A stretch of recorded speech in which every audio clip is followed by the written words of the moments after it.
Hi, we are here in Westport, Ontario, and if you found us for the first time, you are going to discover the Watercolor Westport Stories podcast. We are here because we want to build community in every way. We have homeowners who share their stories and village merchants, historians, land planners. Go back in our episodes or continue to join us in the future and you will learn more about this beautiful place. And what we're here for is to inspire you to call this place home. Today we have with us a village merchant, and she brings an energy and enthusiasm about the village and beautiful goods and curated items, and is involved in so many ways.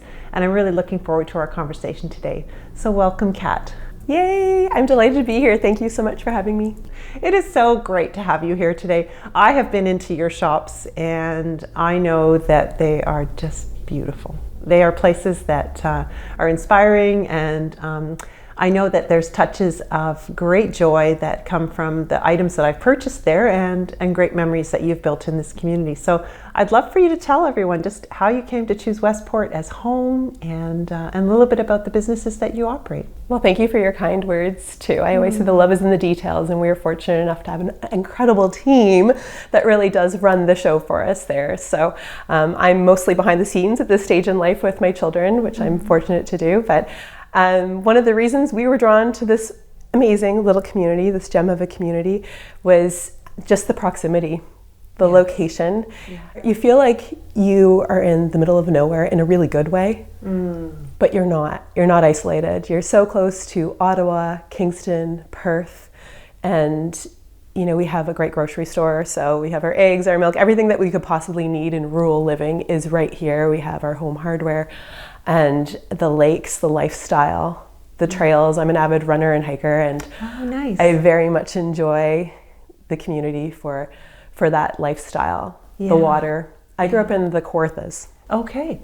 So really it has everything that I loved about where I grew up, the arts community too. Yeah. There's just so much. So that small town feel is something that you've wanted to be part of. Yes, yeah, where people stop and they talk. People always have time for a conversation. It's very charming, very warm, and it felt really easy to become part of the community. Nice. Yeah. Being a business owner, I know that there is just a sense in the Westport area anyway, that the village of Westport actually is quite a bit more than, I always say it punches above its weight.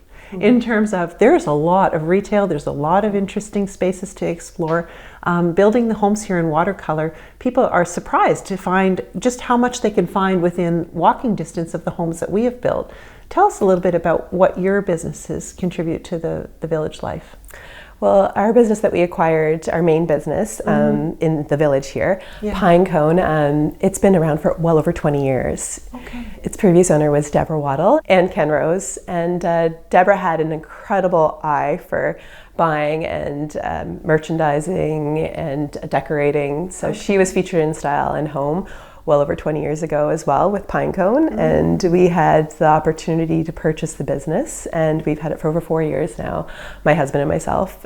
It's beautiful. I know when I walk in there, that calm, serene whitewash. That's what she was featured for. She really was a true trendsetter. She really started that look, that shabby chic cottage style. It was very much, she was instrumental in that. That's really neat. It's beautiful. And I think you carry kind of a broad range of things that might surprise people when they walk in the door, because I've seen the smelly soaps and the children's toys. So maybe just a little bit about what we find when we open the doors of Pinecone. Yeah, absolutely. So we carry the full gamut, truthfully. I've been a retailer for 20 years now, in retail for well over 20 years now. Okay. And we have another business called Starlet, which is in Napanee, soon coming this spring here as well. And so with Pinecone, I always loved it. As a buyer and a retailer, it was my favorite store. I would always go in there and not be able to get out without buying something. Right. So I very much continue. I'm the same. I very much continue to buy in the way that I think Deborah would have. Truthfully, when I'm doing an order, I'm like, oh, would Deborah have liked this? And so we carry beautiful cotton nightgowns, lotions. We try to have a great representation of Canadian products as well. I feel that's very important for our tourists from all over. They very much appreciate that, and our local community too. Yes. We have a little dabbling of clothing, jewelry, We have jelly cats, which are hugely popular for kids right now, stuffies, just the whole gamut, beautiful homemade pottery. And in the summer, there's a courtyard out back, isn't there? Yes, the secret garden, yes. Is that what it's called? Yeah. Oh, I did not know that. It's actually quite funny. I didn't know that is what Deb and Ken also called it, but we thought we were, naming it that, and they had already called it that. We're like, brilliant, great minds think alike, Yeah. It's a really special place where we sell like anything for your garden, really. So, yeah, and a little cottage out back too. And you're open year round? So yes. 5 days a week, 6 days a week? What's retail like in Westport? Yes, we're open 7 days a week, the majority of the year. We do have a little break at one point in January, but we are fortunate enough to be able to cater and be open all year long. That's lovely. Thankfully for our wonderful team. Yes, yeah, for sure. Yeah. And I know this summer you spread your wings a little bit to an art shack. Yes. I didn't make it there, so I would love to have your insights of what I would see when I get there. Yes. So the art shack, it really was a dream of mine. Really? Yes. We bought the corner building there right next to Pinecone. We also opened a little jewelry shop there in that corner building called Roisin. Beautiful. Which is that the one with the pink flowers? The pink wall and the moss wall, because love the moss, love the pink. It's beautiful. It's got a bit more of a bohemian and organic aesthetic to it, and beautiful jewelry in there. So you have to check that out too. Yes. But the art shack really is a dream. It's a pet project where, growing up in the Kawarthas, I was surrounded by artists constantly. My mom was instrumental in starting the Arts Umbrella there back in the 70s. Okay. So as like a little homage to her legacy, and also just my love of the arts, and knowing that there are so many incredible artists in this community, I wanted to have something that people could come and show their art. Mm-hmm. So it really, it's rotating artists. Okay. Yeah, they can rent it for a day or two or a week, and they're encouraged to do something that's interactive. I see. So do they run workshops, or do you have... So a lot of them, what they've been doing is having tables for kids. So like whether it's coloring sheets or doing some sort of craft or adding to a canvas. And then they're also selling their artwork too. Sure. So they run it. Beautiful. So it's, and we do have an Instagram page, so we... Okay, let's shout that out. What is it? Art Shack. Art Shack Westport. I think that's what it is. Perfect. I might be wrong. Sorry. That's been one of the amazing things that I have found in coming to Westport and getting to know the community better from the land art perspective, is the just diversity and beauty of the number of people who are dedicated to the arts. I know the Westport Arts Council is a vibrant part of the community. Yes, they do an incredible job. They really do. And when we started Watercolor, we actually commissioned a piece of artwork to represent Watercolor Westport. And so I'm curious about this Art Shack project. I mean, how many artists do you rotate through? How do people get in touch to be an artist? Yes, well, they can shoot me an email. Okay. Or a message on Instagram. Okay. But I'm fortunate enough, we're nearly completely booked for next year already. And several of the artists, because really it was a gamble, I said, we'll give it 3 years, see how it goes. But the majority of, actually every artist is recommitted for next year in some way, shape or form. So I'm delighted by that, and just their commitment, because I had a couple artists in particular that just have an incredible following, and they believed in the concept and came blindly to the shack. It's literally a shack. Is it really? It is a shack. The idea was Love Shack, because I was like, it's perfect. It's a shack. We'll make a silly little sign. We'll put a disco ball in there, spray it white, and make it charming, because it's nice to have an informal way of accessing the arts. Yes. As a child, we went to the art gallery at least 3 times a month, and it was great, but it was hard being so rigid and having to be quiet. And sometimes you don't want that, and especially in cottage country. So to bring the arts in a way where it's a little bit more organic and accessible to everyone. I see a place, and it's important to have that formality of access to the arts too. I love dressing up and having a cocktail and looking at artwork too. But that's not what this is. And that's not the village. You're coming in your cottage clothes, and you're going to the shack, and you're looking at artwork, and you're being interactive, and your kids can touch things, And meet the artists. Exactly. To actually be able to meet the artists is huge. So, so we're delighted that next year is nearly completely booked. And who knows where that will take us. But it is a shack, and that's the fun and the charm of it. So sounding like a shack, is it a seasonal thing? It is a seasonal thing, okay. Yes. This is why we're nearly booked. So so it goes from June till Thanksgiving. Beautiful. Yes. So just that Wonderful. perfect high touristic season in the village. So yeah, get enough traffic and people that are interested, and and more things to do in the village, right? So yes, our plan when we open Starlet, our second location here in the village this coming spring, is to have it open one late night and evening too, just so that when people are coming in and they're looking for something to do, they can do something in the evening. Yes. Several of the restaurants, including the Cove, they have live music every night. So it's nice together, working so that there's a pull for people to come and have many wonderful experiences. Yeah. Yeah. Well, there's a vibrancy to this village that I think is subtle in some ways. And people that have moved here, I know how continually tell us the story on this podcast of how they have yet to explore everything. There's just so much to see and do and enjoy. Yes. And adding to it again with Starlet opening in the evenings, that'll be really fun. I mean, it's at least one day a week, test it out, see how it goes in the summer, and see how it's received, and then go from there. What will the merchandise? So if Pinecone is home garden, nice, beautiful, luxurious cotton pajamas and things like that. Yeah, everything you dream of at the cottage, right? Like a hug, like a warm cottagey hug. Yeah. So Starlet, and Roshina's more bohemian in its aesthetic, So Starlet is shoes, jewelry, and clothing. Okay. And the inspiration for it came, nearly 20 years ago, and it was my love of old film. Really? And movies. That's where the what's your name came favorite? from. Oh, geez, that's too hard. Many favorites? I can't possibly. No, that might take me an hour to decide. I don't have anything that instantly comes to mind. But anything with the name, anything with Fred Astaire and Ginger Rogers. I grew up loving watching the triple threats, right? People who could dance, sing, and act. Yes. So that's my true love when it's in film, in old film in particular. So I can't pick a favorite. There's an elegance to that. I can just imagine I'm going to walk into a really elegant, beautiful store. Yeah, and the concept, so the idea was make an experience accessible, to everyone, make everyone feel like a starlet, Beautiful. So it's, the customer service is first and foremost, trying to make sure we acknowledge everyone, greet everyone. Yeah. And we'd carry shoes, jewelry, and clothing. Okay. Yes. And mainly for women?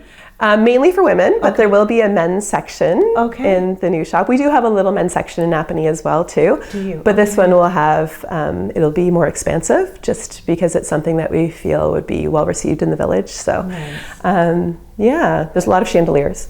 A lot of chandeliers. We're decorating right now, and I'm like, sounds glamorous. I can't wait. It'll be really, really fun, and there'll be a kids section too. My daughters, in particular, are very excited about that. So, yes, that's nice. Yeah, that's really sounds beautiful. And I should acknowledge to our viewers today that they are taking over a location in the village to start this new store of Starlet that is really at the heart of the village and at an intersection that you will not miss this shop.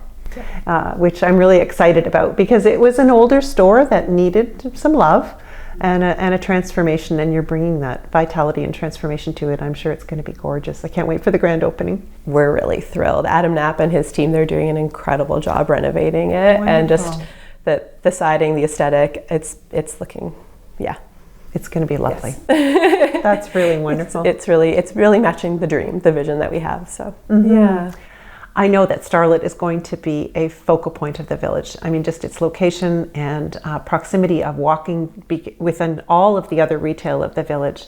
I'm sure that you're busy putting all of the finishing touches on that, and it's going to be wonderful. Do you have a grand opening date in mind? This spring. We're keeping it sort of vague. Spring of 2026? Yes, spring of 2026. So, my husband and myself are very excited about it. It's a family project. Fortunately enough, my in-laws are also involved in this one too. So, lovely. Yeah. That's really lovely. Where did you get your design experience and things that you draw on for inspiration? I'm sure that, making all of these choices and curating shops is something that requires just some background knowledge and I think it's the good fortune from at the time I was a child, just automatically I was constantly rearranging my room, and we didn't have a lot how I was raised. So creativity, it was all about creativity and making something out of nothing, and then I had the good fortune of working with some incredible mentors. There's a wonderful shop in Peterborough where I learned a lot from female business owners, and they gave me a great deal of autonomy to get to play and do their store windows and decorate and merchandise and go to trade shows in Toronto and New York, and just that exposure from a young age, you know, from the time I was 17, it just kept evolving and learning, you know. I bring people on board who are incredible, you know, and have these wonderful gifts that they also share with me. It's one of my favorite things is to brainstorm together, you know, and work together and, you know, do a display with a bunch of coworkers. Like the other night we were at Pinecone doing the Christmas windows and we were having a great fun. And Christine, who works for us in the off season, she's from the museum.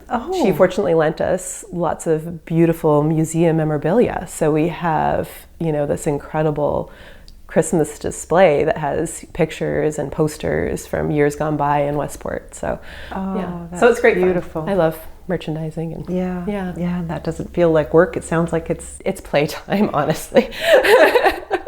That's play. When you get the creative juices going, it just gets you jazzed, right? Yeah. And one of my favorite things sometimes is going into the store late at night and just re-merchandising and doing a turnover, you know, blaring the tunes and that's a lot of fun too.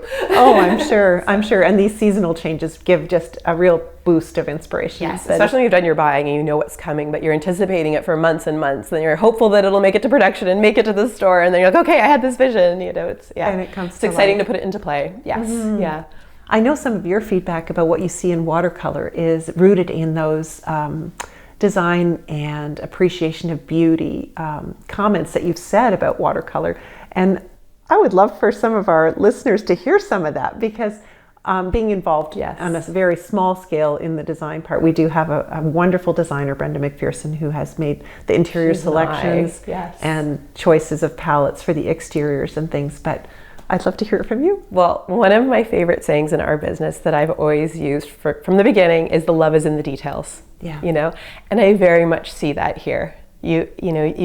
She does an incredible job. The whole team does an incredible job, you know, and it is the prettiest community I have seen, just from the doors. As simple as having different colors on each door. You know, it makes it interesting, and and even, you know, the addresses, you know, like the little details. Plaques, yes, the house plaques, you know, they're charming, and it's very inviting, and it looks like it's been here much longer in a good way.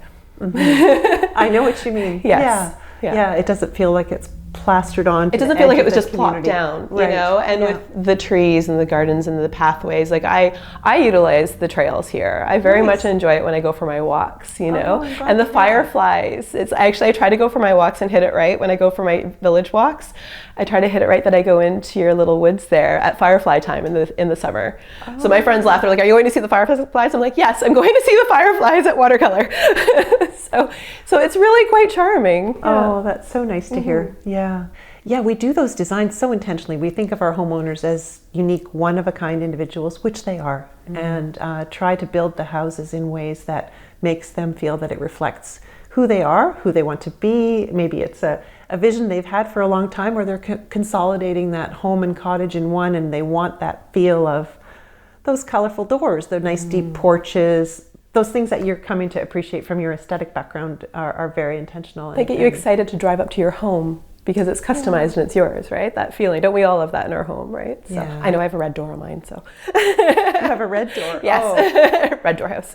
A yellow house with a red door. So I very much appreciate the palette that you have here, that people have that flexibility to very much make it their own. And it's adding beauty to the village, which I know you're doing too in very intentional ways.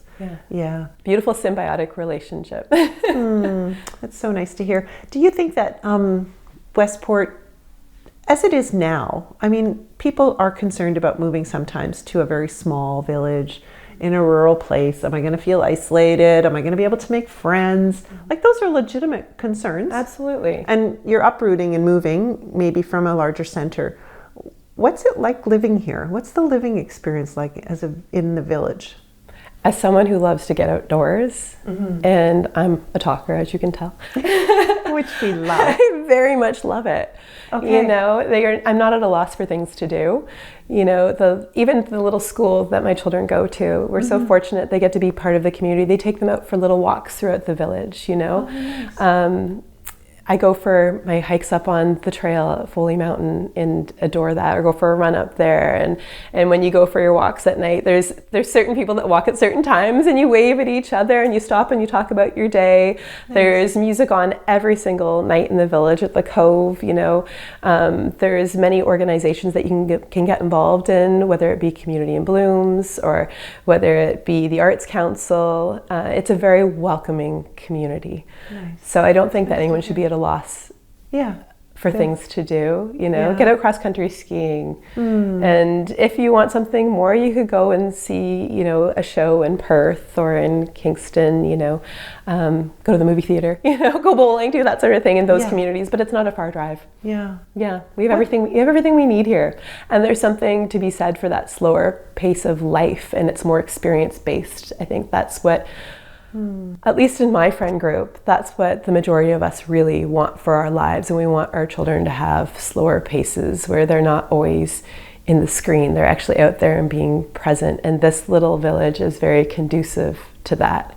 You know, like my kids wake up and you can go for a walk and, you know, down to the water there and look for frogs and fish and go for your ice cream walk around the village, you know, as we all do a lot in the summer. Anyone who lives here, we do many ice cream walks. So if you like ice cream, come to Westport. Yes, we do have beautiful ice cream shops. Yes. Especially the new one that opened up this summer, that Spy Rock one is really fun. Yeah, Spy Rock and Vanilla Bean and we're lucky. We are. Yeah. It sounds like a really idyllic thing to think that you could still find that lifestyle.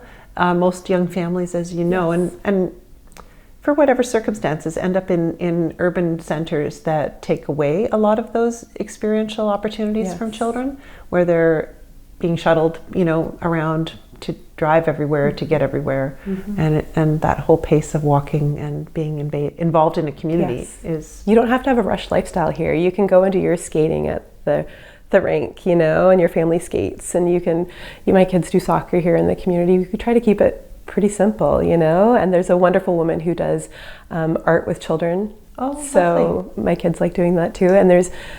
it's music. And, we are fortunate. My children are taking piano and violin. There's an incredible music teacher here right in the community. And I know friends who live in other rural communities that have to drive to Kingston. So we're, very, very, very, very lucky. Everyone's thriving to be here and to live the lifestyle that we want to live. And for me, growing up in the Kawarthas again, like you know, Bob Cajun, Lakefield, it does remind me of stepping back in time to the 80s and 90s, you know, when I was a child growing up in those places, and it in the good way. It's the best of that time. Yeah. Do you find that your retail shops have changed in ways from, you know, everyone talks about how, you know, the ship to your front door business is eliminating retail, is going to be the death knell of everything. It's like when, you know, email came out, we thought we'd never write another handwritten note. We know we know that's not true. Yes. So how do you see the vision for the future for your retail operations? It's really interesting because our vision truthfully hasn't changed that much since the beginning. It's always been about the experience.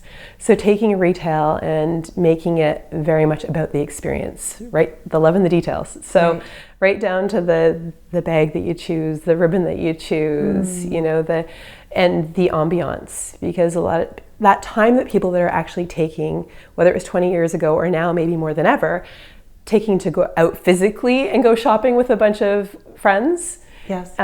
They want to be in a place that is part of that experience and enhancing that time, that is sacred time that they've taken with their friends to go shopping. And then we're giving them that little memento that reminds them of that time. So being here in cottage country, a lot of times people are coming in from the cottage on a rainy day and they want a little memory of their time up here. A lot of our tourists that come from the States, you know, they're excited. They get out for a couple shopping days in the village, and we're part of that experience for them. So the fact that they've come out from the lake, you know, in the dock and wanting to come in and shop, they enjoy the experience. Yeah. Have you found the village in terms of traffic changing and the numbers? It's the busiest summer ever. This summer. Is that right? Yes, it was. That's we were really fortunate. People were so happy to be here. Yes. Yeah. Oh, that's a lot of our Canadian tourists, you know, and our American tourists, it's part of their traditions to come to the lake and make memories in Westport. Yeah, it's really wild to watch the population quadruple, it feels like, in the summer. It's just a buzz. It's, you know, so lively. Yeah, all of a sudden getting a parking spot is hard. But we're so thankful, you know. They really do, they do make our year. And that's a wonderful thing. The community is so welcome to the tourists too. Yeah, not only the new homeowners, new people living, they're part of it. And it's really quite something, because some of the tourists that do come, they're maybe 5th generation, right? You know, coming back. Yeah, some of these cottages go way back. Okay. You know, in history. So and they still make a trek out to Westport. They still make a trek for maybe a week a year or 2 weeks a year, whatever it may be. Yeah, great fishing in the area too. So. Oh, that sounds like fun. Yes. But I didn't see any fishing rods at Pinecone. You must go somewhere else. Home hardware. There you go. Across the street. Yes, it's very convenient. Hop, skip, and a jump. Oh, that's really neat. Do you think that if you were to talk to anyone that was considering Westport as a place to call home, you've talked so much about your love of the village and the outdoors. Is there anything that we've missed that you would say that makes you feel like this is the place you want to stay? I think like the topography, you know, and the landscapes. Like, I never tire of it. It's beautiful every day and every season here. It's just, it's such a special place, you know, and it's the people, the warmth matches it. Maybe I've already touched on that, but that's the staying power. Yeah. That's what makes it so special. Yeah. So yeah, I highly recommend it as a place to live and, you know, raise family, or perhaps for people to retire to and welcome their grandchildren and their, you know, their family to their homes. But it's what more, the sunsets are spectacular. They really are. That's worth noting. It is. And the sunrises too. If you go up to Spy Rock, even there's little things like on Christmas Eve, they have a service up there. On Christmas Eve for everyone. Beautiful. So you overlook the village and there is a beautiful service recognizing all the people that have passed away that year. But it's a very joyful, you know, memory, and the tree gets lit. And on Easter, there's also a service up there on Spy Rock overlooking the village. So I can't think of many places that, you know, that do something so special and unique like that. I don't know if podcasts are supposed to make you cry, but I'm about to tear up here. The sense of community is very warm and very special. There's many layers to this place that are lovely. Beautiful. Yes. Yeah. I know we have tried in our land planning to integrate trails into the community to add to the walkability of the village. I've appreciated that. and you know, with the Lookout Park now at Hilltop Park, people can have a view of Spy Rock from here. I went there last week. Did you? Yes. Oh, yes. nice. With my dear walking friend, we went up there, and the view is spectacular. I didn't realize the elevation. It's impressive. You can see for miles, it feels like. Yeah, it's really quite lovely, and we're hoping that people will avail themselves of that too in any season. You know, and it's right here, and it's accessible to the village too, which is so nice. Yes, it's very much appreciated. And I've come around and walked and looked at the ducks with the kids, you know. Oh, nice. Oh, that's fun. Yeah, the loons on the lake and the trumpeter swans and everything else that makes its home here. It's really don't we feel lucky when the swans fly over us, right? It's a beautiful thing. Well, thank you for joining us today on the Watercolor Westport Stories podcast. I hope that in some way we have given you a glimpse into this beautiful life and this place.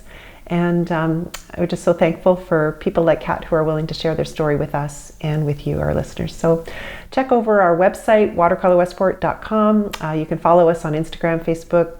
We're on TikTok, YouTube. You can find us. If you're looking for a better place to call home, you'll find it here.